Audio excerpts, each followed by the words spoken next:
Sean O'Malley versus Ilia Topuria is the best fight that the UFC can possibly put on between the 135 and 145 pound weight classes. And that goes not just for fights, hypothetical fights that you would do between 135 and 145, but also in the 135 division alone, in the 145 division alone, or mixing between the two divisions.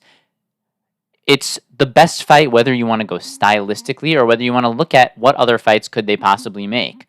If you're talking from a stylistic perspective, Ilia Topuria has been largely dominant in his career up to this point.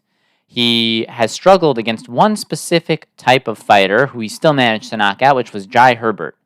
Jai Herbert was a tall, longer fighter who cracked Topuria with a head kick in the middle of an exchange. His long frame, he got the kick up there, and he nearly knocked Topuria out. Topuria recovered, ended up winning in the next round.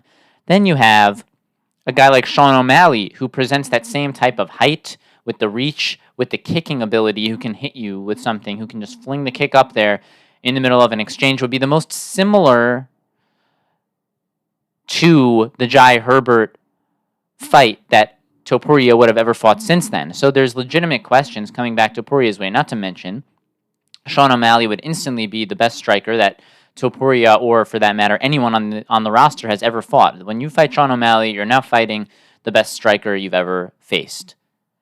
He showed that in his performance against Cheeto. He's the best striker in the UFC right now, in my opinion. Best striker, most technical striker, quickest striker, the quick twitch fiber, the diversity of attacks, the switching stances, the footwork, the ability to get out of there, and even the ability to take a shot. He's not just a flashy guy who gets hit and then goes down. He's tough. He has finally proven the toughness. He's proven that his body can hold up over the duration of 5 rounds. For all of these reasons, he's the best striker that Topuria can possibly go up against. Now, if you want Topuria to continue fighting at 145, here's what you have to look forward to against. He already knocked out Alexander Volkanovski. Volkanovski needs to take some rest. He's being forced to take some rest. And he's coming off 2 back-to-back knockouts, one against Islam, and then this really vicious one against Topuria, which was potentially life-changing and fight career-changing. So that's who you have. It's Alexander Volkanovski, a guy that we know Topuria can knock out relatively easily, and a guy who he probably would knock out in short order if he fought again. Behind Volkanovski, you have Max Holloway, who's already booked to fight Justin Gaethje at 155 pounds. So Max has at least largely put 145 in the rear view. Could he go back down there? Yes, but this Max Holloway, who's facing Justin Gaethje, is going to come in a little bit more prepared for 155 than the last time that he fought against Dustin Poirier at 155. This time, Max is going to come into it as a fuller, more ready 155 to face Justin Gaethje. So Max Holloway already booked in a great fight against Gaethje at 155. So now, would it be an interesting fight to see him fight Topuria at 145? Of course it would be. It would be a very interesting fight. But considering that Max is prepared for the move up to 155, he already has an opponent, and it just doesn't seem like that fight would be happening in the near future, that one has to be a little bit, at least, on the back burner, considering Max is fighting in about a month, and then we'll need recovery time after that. In 3, you have Brian Ortega. Now, Brian Ortega has a Hail Mary shot to beat anybody, but Brian Ortega has shown that he's susceptible to getting cracked on the feet in every single fight, even the ones that he wins. So when was the last time you saw Ortega in a championship fight not come out of there looking like a swollen puff pastry? That's just how Brian Ortega is. He is going to take a licking, keep on ticking, and then hopefully get you at some point in a triangle or an armbar or a guillotine or something. And that's the Brian Ortega path to victory there. But if he faced Ilia Topuria, the betting odds would be very one-sided. The betting odds on Topuria, he would be a massive, massive favorite in that fight. Going down lower, you have Movsar Evloev, who needs to do a lot more work, and he's not particularly exciting at this point to fight Topuria. Arnold Allen, he had a close fight in his last one against Evloev, and yeah, he's down there at 6. He hasn't shown us that exciting factor or any reason for us to really want to see him fight Topuria next. Then you have Josh Emmett, who Topuria already outclassed. You have Calvin Kattar, who is way too far down at the moment. You have Giga Chikadze. Maybe he would be interesting. If Giga can get a couple of victories, maybe he would be interesting. And then you have Bryce Mitchell, who Topuria made look like his little brother. He absolutely destroyed him when they fought. So there's no real incredible fight that's sitting for you there at 145 for Ilia Topuria. Sure, you could book him against Ortega. Sure, you could book him in a rematch against Volkanovski. But none of these fights are must-see television. They're not the most exciting fight that you could possibly put on. If you look at 135, sure, you could put O'Malley against Merab. We know exactly how that fight's going to go. It's going to go one of two ways. It's either going to be that Merab gets rocked, which Merab has been rocked on the feet in a bunch of fights. That's not something that's not privy to happening to Merab. Merab can certainly get cracked on the feet. Where Merab comes back is he's so determined and he has the gas tank and he's just going to keep coming at you. So you think over the course of 5 rounds, if Merab doesn't get knocked out by Sugar, yeah, Merab can come back and potentially out-gruel Sugar down the stretch in rounds 3, 4, and 5. Potentially. That would be Merab's path to victory. Sugar's path to victory is he can knock Merab out. All he needs is one shot. And he already did it to his good buddy Aljamain Sterling, who largely entered with the same game plan that Merab is going to be entering. So O'Malley already has significant experience training to fight wrestlers. And that's really the calling card against you. When you're an amazing striker, people are going to try to wrestle you. So this is not something new that Sean O'Malley is going to have to deal with if he would have to be facing Merab in a fight. And he doesn't seem to be worried about that. He said that if Merab had to replace Cheeto because Cheeto couldn't make the fight or whatever, yeah, he would still accept the fight.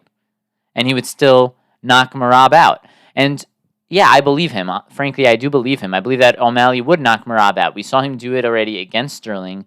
Sean O'Malley has great footwork, and he's probably going to land at some point over the course of a 5-round fight. I don't believe that Merab is going to submit Sugar.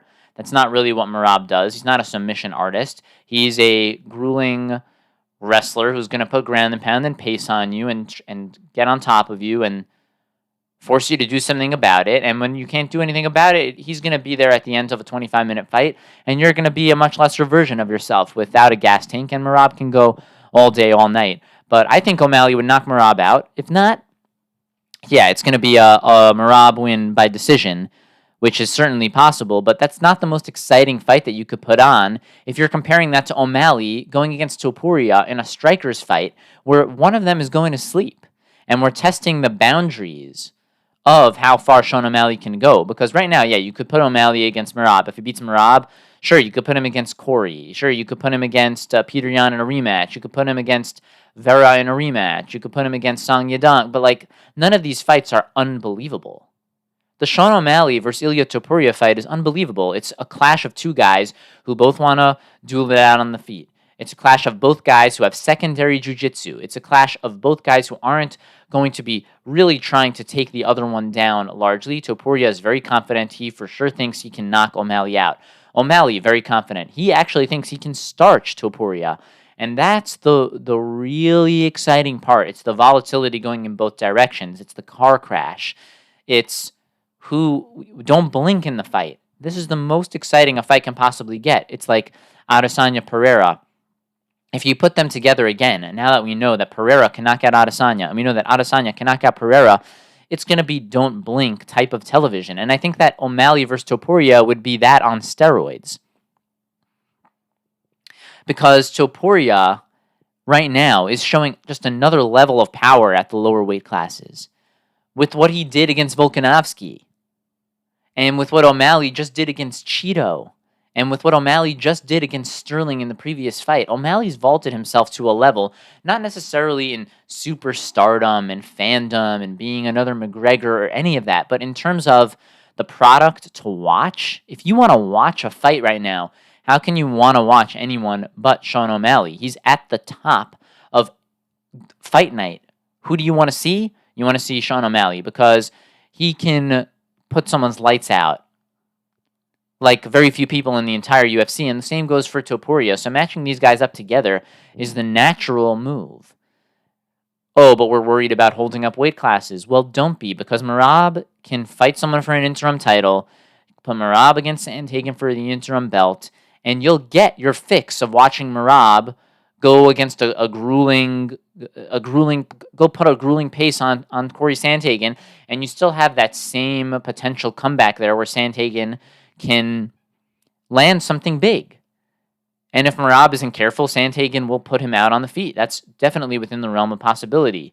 Over the course of a 5-round interim title fight, Sandhagen could put Merab out. Merab could outduel Sandhagen with the ground game. But that fight, it's just not, it doesn't match up to what we would want to see between Sean O'Malley and Topuria. That fight, the Topuria-O'Malley fight, is levels above anything that anyone would be able to see right now. And go down the rest of O'Malley's weight class. He could fight against Sterling again. We already saw how that went. O'Malley could fight against Sandhagen. It would be a good strikers battle, but it wouldn't be nearly as good as O'Malley versus Topuria in the sense that Sandhagen is not as devastating of a striker as Topuria. Sandhagen is he's more of a game planner. He's a smart fighter, cerebral, but he doesn't come in there and say, I'm going to try and take your head off anywhere near the way that Topuria does. So keep going down. You have Peter Yan. O'Malley already beat Peter Yan. You need him in the face in that fight. We could watch it again. Maybe if Yan is able to string together a few more victories, that would be cool. It's an option on the table, but it's not better than the Topuria versus O'Malley option. You have Henry Cejudo. Who wants to see that? Who wants to see him fight Cejudo? You have Song Yadong, Davison Figueiredo, Rob Font, Umar Nurmagomedov, Jonathan Martinez. We're already at number 11. None of these fights come close to the ultimate fight of Sean O'Malley versus Ilia Topuria. It's really, sincerely, the fight to make. And I don't think either guy's going to go for a takedown. It's going to be Sean O'Malley trying to fight on the outside. He's still probably going to be the longer fighter against Topuria, who's compact and powerful. It's going to be Topuria trying to land the one shot, trying to land the uppercut, trying to land the body shot, which now we saw Cheeto land the body shot on O'Malley. So that'll be really interesting because the body shot is something that Topuria prioritizes heavily. But mostly Topuria is going to prioritize taking Sean's head off. And Sean thinks that he's untouchable. And I'm really curious to see how that fight would go down. So where you're in a world where the mainstream media is saying, oh, you can't deny Merab, you have to put Merab. It's not as good of a fight watching Merab against O'Malley. So what are you going to do? You're going to put O'Malley against Merab and then O'Malley knocks him out? Oh, now he's ready for Topuria. No, now you're going to want to see O'Malley fight Sandhagen. And then you're going to want to see O'Malley fight Nurmagomedov or Yadong or whoever's next after that, or Yan in a rematch. There's always going to be another guy who the mainstream media is going to say, oh, O'Malley didn't clear out the division yet. He needs one more. One thing I've learned from watching MMA for a while is when you have the opportunity to put on an amazing fight, you should take it. Because this is what happened when we had the Diaz-McGregor. They fought each other once. Diaz with a phenomenal victory, surprise, short notice win against McGregor. Then you have McGregor come back and he gets the victory over the course of 5 rounds, a highly debated victory where it was super close and it was unclear who really deserved the win, but in this case it went to McGregor. What happened? We said, oh yeah, this trilogy will only get better over time as we leave it to build. You're going to see, put it on in 3 years, it'll be better. Well, guess what? 3 years has passed, 6 years has passed, and we still never got to see the fight. There have been a million fights like this where it's so good and we think, hey, you could put it on, and what's the instant take from all mainstream media on MMA fighting and other old people who have been in the sport for forever, and they're kind of just regurgitating the same type of things where they don't want to see super fights. They don't want to see the best fight the best regardless of weight class. They only want to see a champion win and then proceed to fight 10 more times in their division, and they'll never be happy to see the champ versus champ fight, despite the fact that oftentimes the champ versus champ fights are the most exciting fights that you can make. And this is not a case where Alexandre Pantoja wins the belt and he says, let me go fight Sugar. That fight makes no sense. Pantoja has beat Moreno and he's beat Royval, and there's no reason to want to see Pantoja really fight against Sugar. We're not concerned that Pantoja is going to knock Sugar out. We don't know that Pantoja could put a grappling pace on Sugar Sean O'Malley. There's just no reason for that fight. Yeah, Pantoja wants it because Pantoja wants to make money, so good on him for calling it out. But this isn't a case of somebody just trying to call out McGregor and hope that, hey, I can get a McGregor fight at any weight class. I'll take the fight, whether it's at 170, 155, 145, doesn't matter.